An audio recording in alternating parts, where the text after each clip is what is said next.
In a kingdom ruled by ambition, for queens disappeared one by one, sacrificed for a dark ritual promising eternal power.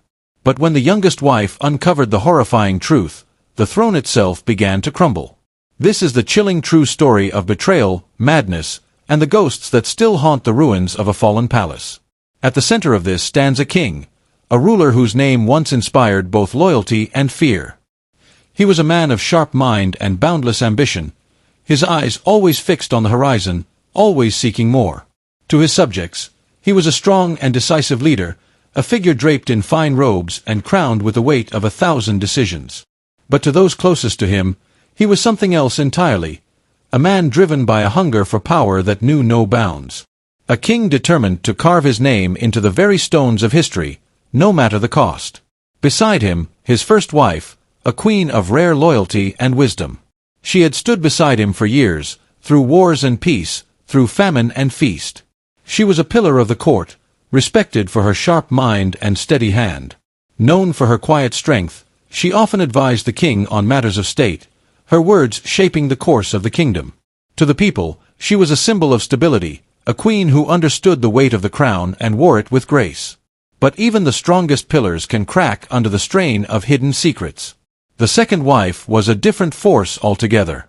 Beautiful, cunning, and sharp-eyed, she played the game of politics with unmatched skill. She understood power, how it moved, how it shifted in whispers and glances, in the rustle of fine silks and the clink of goblets in shadowed halls. She was known for her sharp tongue and quicker mind, a woman who could turn a word into a weapon and an alliance into a fortress. She held the king's ear in matters of strategy, her influence stretching far beyond the walls of the palace. But even she, for all her cunning, could not see the full depth of the shadows growing around her. Then, there was the third wife, gentle, compassionate, a woman with a heart as warm as the morning sun. She was beloved by the common folk, often seen moving among them, her soft hands helping where they could, her kind words easing the burdens of those around her. She had a way of seeing the good in people, of believing in the strength of love and kindness. To the king, she was a calming presence, a reminder of the simpler days before the crown grew so heavy. But kindness alone is not always a shield against the darkness that seeps into the cracks of power. And then came the fourth wife, young, mysterious, a figure wrapped in layers of whispers and half-truths. She had arrived at the palace not long ago, her presence sparking quiet curiosity among the courtiers. She moved through the halls with a quiet grace, her eyes always watchful, her words few but carefully chosen. Some said she came from a distant land, a place where the old ways still held power, where secrets were guarded with fierce loyalty.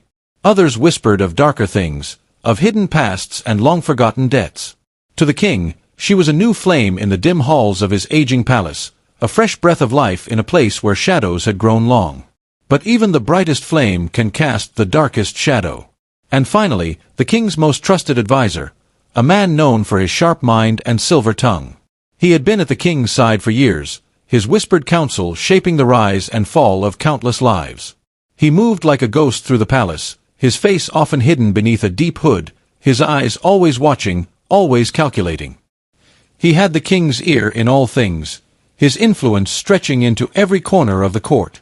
He spoke in riddles and half-truths, his loyalty always a question, his true intentions known only to himself. To many, he was the shadow behind the throne, the quiet hand that guided the kingdom's fate. But even a shadow cannot escape the light forever. The first sign of trouble came quietly, slipping into the palace like a cool breeze on a summer night, easy to miss, but impossible to ignore once felt. It began with the first wife. Known for her wisdom and loyalty, she had long been the king's most trusted confidant, a steady force in the often chaotic world of palace politics. But one morning, her chambers were found empty. Her bed, neatly made. Her favorite necklace, still resting on the polished surface of her vanity. The servants hesitated, unsure whether to speak of the empty rooms or wait for their queen to return. At first, the king brushed off their concerns, calling it a misunderstanding. He suggested she had simply gone to visit a distant relative or perhaps taken a walk to clear her mind. After all, the first wife had always been a private person, her thoughts often turning to quiet reflection in the palace gardens or long walks by the river. But days passed, and still, there was no word from her. The whispers among the palace staff grew louder. Servants spoke of strange noises in the night, The sound of footsteps where none should be, the soft rustle of silk brushing against stone, the distant echo of a door closing long after the candles had burned low. Some claimed to have seen flickers of movement in the shadowed corridors, a figure slipping around corners, always just out of sight. The second wife, sharp and cunning, began to notice a change in the king. His once confident stride grew uncertain, his sharp eyes darting to dark corners, his jaw clenched tighter than usual. She had always been a master at reading people, at sensing the currents of power and fear that flowed through the palace, and now she felt a change in the air.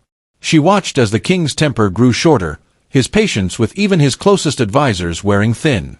He became restless, pacing the halls at odd hours, his shadow stretching long across the cold stone floors. As days turned into weeks, the second wife's unease grew. She began to hear whispers, the low, hurried conversations of guards and servants, their voices falling silent when she approached. They spoke of a power struggle within the palace, of hidden enemies and long-buried secrets.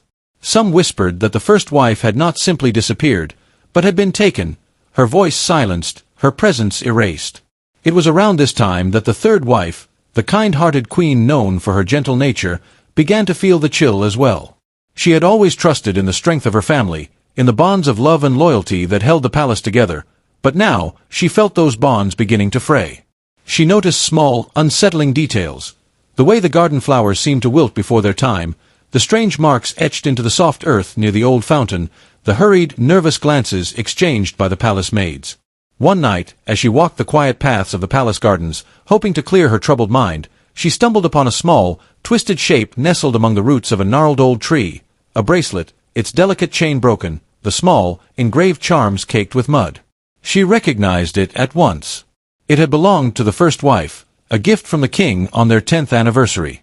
But how had it come to rest here, far from her chambers, hidden in the shadows of the garden where few dared to tread?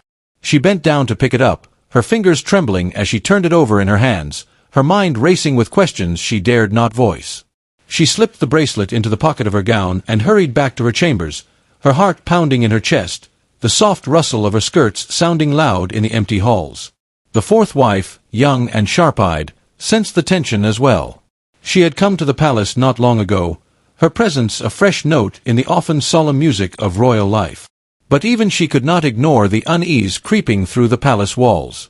She began to notice small, unsettling traces of the other queens, a torn letter, half-burned in the fireplace of the west wing, the faint scent of the first wife's favorite perfume lingering in the hallways, the corners of an unfinished tapestry, its threads still fresh and bright, lying abandoned in a forgotten room. One night, as she wandered the quiet corridors, she paused beside a tall, arched window and looked out over the darkened gardens. The moon hung low in the sky, its pale light casting long shadows over the neatly trimmed hedges and stone pathways. She felt a chill creep down her spine, her breath catching in her throat as a shape moved among the trees, a flicker of white silk, a whisper of movement, and then, nothing. She stepped back, her pulse quickening, her hand resting on the cool stone of the windowsill as she tried to steady herself. She glanced over her shoulder, half expecting to see a figure standing in the shadows behind her, but the hall was empty, the flickering torchlight casting only her own long, trembling shadow against the cold stone walls. The pieces of a dark puzzle were falling into place, each small clue, each whispered rumor, tightening the web of fear that now stretched across the palace. As the days stretched into weeks, the palace grew colder, its grand halls and towering stone walls holding their breath as a quiet dread settled over the kingdom. The first wife was still missing, her absence a heavy, unspoken presence in every room, every whispered conversation, every shadowed corner. But as the search for answers deepened, the lines between truth and deception grew blurred, and the paths to the truth twisted like the hidden corridors of the palace itself. The first strange sighting came late one night, as a young guard patrolled the eastern wing. He had paused beneath a high, arched window, the cold stone pressing against his back as he tightened his grip on his spear, his breath fogging in the cool night air. He thought he saw a figure slipping through the shadows near the servants' quarters, a tall, hooded shape moving quickly, its footsteps silent against the polished floors. He followed, his heart pounding, his pulse a steady drumbeat in his ears. But when he reached the dimly lit hall, the figure had vanished, the air heavy with a faint scent of lavender, the first wife's favorite perfume. He hesitated, his eyes straining to pierce the darkness, but the hall remained empty, the flickering torchlight casting only his own, trembling shadow against the cold stone walls. Word of the sighting spread quickly, whispers passing from one servant to the next, winding their way through the kitchens, the stables, the gardens. Some claimed to have seen the figure themselves, slipping through doorways, vanishing around corners, its footsteps light as a whisper. Others spoke of quiet voices heard in the dead of night, the soft creak of a door opening where none should, the distant echo of a woman's voice, her words too faint to understand. But the shadows held their secrets close, and the figure, if it existed at all, remained elusive, a ghost in the stone halls of the palace, a flicker at the edge of a torch's light. Around this time, the palace servants began to disappear as well. A kitchen maid, known for her quick hands and sharp tongue, failed to appear for her morning duties. A stable boy, his boots always muddy and his face always smudged with dust, was last seen leading a nervous horse into the darkened stables, his eyes wide and darting as though he feared something just beyond the reach of the lantern light. The rumors spread quickly, growing wilder with each retelling. Some said the missing servants had been caught up in the dark schemes of a secret society, a shadowy group that whispered of rebellion and hidden power, its members slipping through the palace like smoke, their faces hidden behind dark, hooded cloaks. Others claimed the servants had been taken as punishment for speaking too freely, their voices silenced, their fates a warning to others who might dare question the king's rule. And then, as if to add another layer of doubt and fear, the palace healers discovered something strange in the queen's chambers, a small, intricately carved wooden box, its lid decorated with twisting vines and tiny, inlaid gemstones. Inside, nestled among folds of soft, crimson silk, lay a small vial of dark, viscous liquid. The healers whispered among themselves as they examined the vial, their eyes wide, their hands trembling. They recognized the substance at once, a rare, slow-acting poison known to cause weakness, confusion, and, eventually, death. Its effects could be masked as a simple illness, its symptoms creeping up slowly, unnoticed until it was too late. But how had such a poison found its way into the queen's chambers? Who had placed it there, and for what purpose? Was it a failed attempt to silence the queen, a warning left by a fearful rival, or a desperate act by someone close to the throne, someone willing to risk everything to protect their secrets? And then, just as the whispers reached a fever pitch, a new suspicion took hold, a suspicion that cut deeper than any blade, that struck at the very heart of the king's court. The king's most trusted adviser, a man known for his sharp mind and ruthless counsel, began to draw uneasy glances, his every move watched, his every word weighed. 4 years, he had been the king's shadow, his closest ally, the steady hand behind the throne. But now, as the palace grew colder, as the shadows deepened and the whispers grew louder, his loyalty came into question. Rumors of his past began to surface, old alliances, forgotten debts, whispered promises made in dark corners and quiet rooms.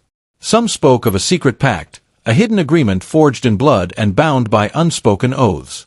Others claimed he had ties to a neighboring kingdom, a rival power long at odds with the throne, its rulers eager to see the king brought low, his power shattered, his reign ended in blood and betrayal. The adviser, once a figure of quiet strength and steady counsel, now found himself at the center of a dark and tangled web, his every step shadowed, his every word met with narrowed eyes and tight-lipped silence. But even as the palace walls whispered his name, as the shadows closed in around him, the truth remained out of reach, a dark secret hidden beneath layers of lies and whispered fears, waiting to be uncovered. The pieces of the puzzle grew more tangled, the shadows deeper, the air heavier with unspoken dread. But even as the whispers grew louder, as the torchlight flickered and the cold stone walls held their breath, the full truth remained just beyond the reach of those who sought it, a ghost in the shadows, a whisper in the dark. The first wife, the pillar of the kingdom, had disappeared, a symbol of loyalty sacrificed for a kingdom built on lies. Then, one by one, the others had followed. The second wife, with her cunning mind, had been consumed by ambition and political maneuvering. The third wife, beloved by the common people, had been crushed by the weight of compassion, her gentle nature offering no defense against the dark forces closing in around her. Finally, the fourth wife, young and mysterious, had been caught in the web of betrayal, her fate sealed the moment she walked into the palace. But what no one knew, not even the ones who had served the king with their loyalty, was the truth that lay beneath the surface of this tragedy. A truth buried in the king's obsession with power, his desperation to maintain control, and the prophecy that had haunted him for years. The king had been drawn into the dark teachings of an ancient, forbidden ritual, one that promised eternal power, power that could be wielded forever, power that could never be taken away. The price of this power, however, was high. The ritual required the ultimate sacrifice, the lives of those closest to the king, each one representing a different aspect of his kingdom's strength. The first wife, the one who had been the backbone of the kingdom, symbolized loyalty. The second wife, sharp and calculating, represented strategy. The third wife, the one with the compassionate heart, stood for the kingdom's compassion. And the fourth wife, the youngest and most mysterious, symbolized the very essence of mystery itself, the unknown, the unseen forces that held the kingdom's fate in their grasp. It was not an accident, then, that each wife had disappeared in such strange and methodical ways. The king had chosen them deliberately, sacrificing each one to fulfill the ritual that promised him eternal rule. With each sacrifice, the power he sought to control grew stronger, but so did the darkness that clung to him, like a weight that could not be shrugged off. For the fourth wife, still new to the palace and unaware of the full extent of the kingdom's secrets, the truth had been slipping through the cracks all along.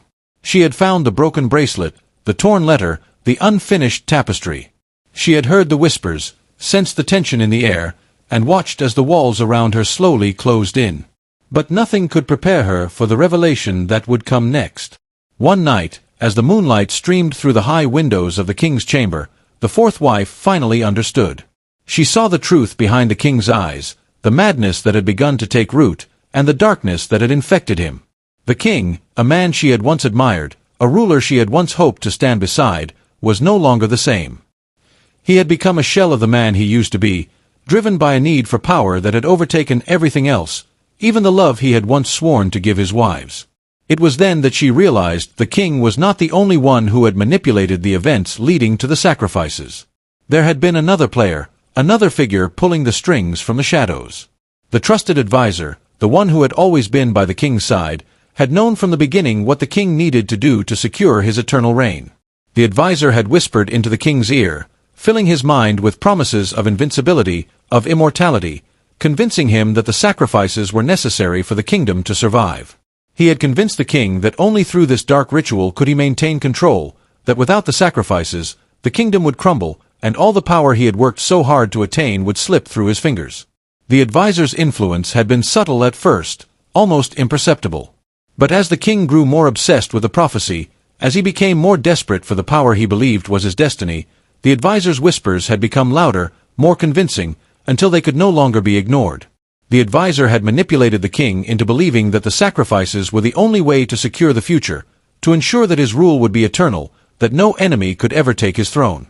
And so, the fourth wife, with all her courage, confronted the king. She faced him in the quiet of the royal chambers, where the shadows seemed to hold their breath, waiting for what would come next. The truth, laid bare, hung between them like a heavy weight. "You've done this," she said, her voice trembling but resolute. "You've sacrificed them all. For what? For power? For a throne that will never be enough." The king, his face pale and drawn, stood motionless. He had never intended for it to go this far. He had never imagined that the price of power would be so great. His eyes flickered with the burden of his choices, his lips pressed tightly together, as though he could not bring himself to speak the words that would change everything. But the fourth wife, with the fire of truth burning in her heart, did not wait for him to speak. She knew what had happened, she understood the terrible cost of the king's ambition, and she knew that the kingdom she had once dreamed of would never be the same again. And in that moment, as the moonlight cast long shadows across the room, the king's power crumbled. His reign, built on the bones of his wives, fell to dust. The truth had come to light, and with it, the end of a king who had sacrificed everything for something that could never be truly his. The advisor, too, had his part to play in this dark tale. His role, once hidden behind layers of lies and deceit, was now exposed for all to see. But his story, like the king's, would come to an end, leaving only the echoes of a once thriving kingdom, now broken and consumed by its own greed and ambition. The palace, once filled with grandeur and life, was now a hollow shell of what it had been. Its halls, once echoing with the laughter and conversations of those who lived within, now stood silent and empty. The servants, the guards, the courtiers, all had abandoned the place, unable or unwilling to stay any longer in a kingdom that had become a tomb. And it was not just the people who had abandoned it. The very essence of the kingdom seemed to be unraveling. The land, which had once flourished under the king's reign, now appeared lifeless, as if it too had been drained of its vitality. Fields that were once ripe with harvest lay fallow. The marketplaces, once bustling with the sounds of trade and commerce, now stood deserted. It was as though the heart of the kingdom had been ripped out, and with it, the hope of a prosperous future. But the most haunting part of this collapse was not the fall of the kingdom itself, but the shadows that remained. The whispers of the sacrifices, the eerie sense that something was unfinished, hung in the air, seeping into the cracks of the palace walls. The queens, once beloved, now seemed to linger in the place they had once called home, their memories woven into the very fabric of the palace. The palace had become a monument to the king's ambition, and now it was a place of dread, of unanswered questions and unresolved horrors. Some said that at night, when the moonlight bathed the broken structure in its cold glow, the shadows of the sacrificed queens could be seen moving through the halls. The faint rustle of silk, the soft footsteps on the marble floors, all whispers of the lives that had been lost, of the women who had once been loved, now only remembered in the chilling silence of the abandoned palace. No one dared to stay in the palace for long, for fear of the unknown. Stories spread of strange occurrences, doors opening on their own, lights flickering in rooms long empty, and cold drafts sweeping through the halls. But it wasn't just the physical hauntings that plagued the place. The memory of what had happened within those walls weighed heavily on the land itself, as if the sins of the past had imprinted themselves on the very earth, leaving a scar that would never heal. The fourth wife, the one who had uncovered the truth and confronted the king, had been the last to leave. After the king's reign had crumbled, she disappeared into the night, her fate unknown. Some say she left in search of a new life, far from the kingdom that had consumed her.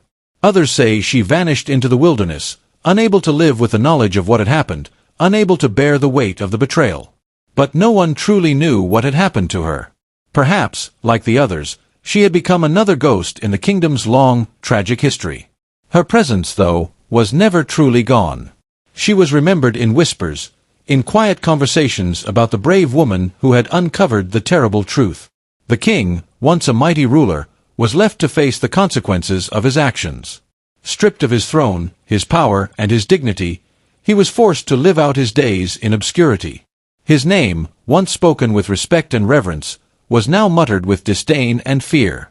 The people who had once adored him now saw him for what he truly was, a man consumed by ambition, a king whose thirst for power had led him to commit the unthinkable.